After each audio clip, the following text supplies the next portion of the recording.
নমস্কার, নিউজ 18 বাংলায় মিমি রয়েছে আপনার সঙ্গে।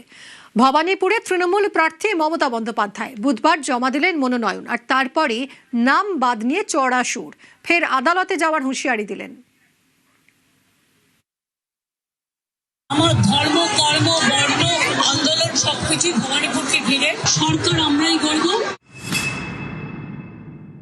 এটা তো সুপ্রিম কোর্টেরই অর্ডার ছিল, যারা অ্যাডজুডিকেশন আছে তারা জেনুইন ভোটার, ট্রিবিউনালে বাদ বাকি লোকেরা যাবেন এবং ট্রিবিউনালে সেটেলড হবে। তাহলে ফ্রোজেন করে দেওয়ার মানেটা কি? এটা আমার মাথায় ঢুকছে না। আমরা এটা নিয়ে আবার যাব, আবার বিচার চাই।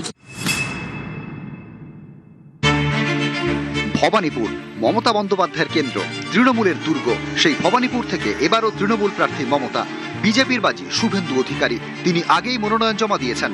বুধবার আলিপুর সার্ভে বিল্ডিং এ মনোনয়ন জমা দেন মমতা বন্দ্যোপাধ্যায়।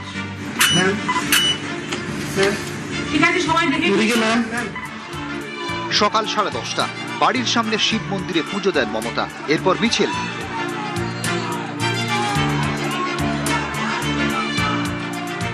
বাড়ি থেকে হেঁটে আলিপুর সার্ভে বিল্ডিং, সেখানে মনোনয়ন জমা। আমি দেখে নিন সব ঠিক আছে কিনা। যদি ঠিক না থাকে আমাকে প্লিজ একবার জানাবেন, ভালো করে দেখুন। পরে কিন্তু বলবেন না যেটা হয়নি।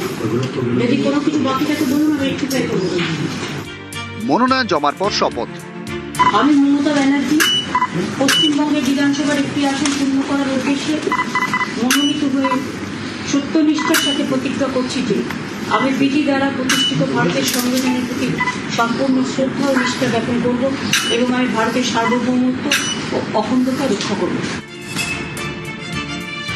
আমি 365 দিন এখানে থাকি। আমার ধর্ম, কর্ম, বর্ণ, আন্দোলন সবকিছু ভবানীপুরকে ঘিরে। আমি ছোট্টবেলা থেকে এখানেই আছি, এখানেই থাকি, এখান থেকেই আমার সবকিছু।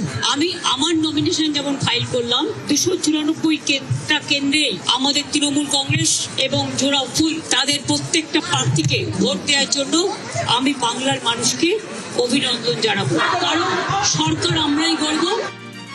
মনোনয়ন জমা দেওয়ার পর নাম বাদ নিয়ে ফের সুর চড়ান মমতা। আবারও আদালতে যাওয়ার হুঁশিয়ারি দেন। এত নাম বাদ গিয়েছে মানুষের, 32 লক্ষ নাম উঠেছে 1,20,00,000-এর মধ্যে, সেটাও আমার কোর্টে কেস করার জন্য। বাদ বাকি 58 লাখ খোলাই হয়নি। অ্যাডজুডিকেশনে 27 লাখ কয়েক হাজার বাকি আছে, 50,000-এর 60,000-এর মতো।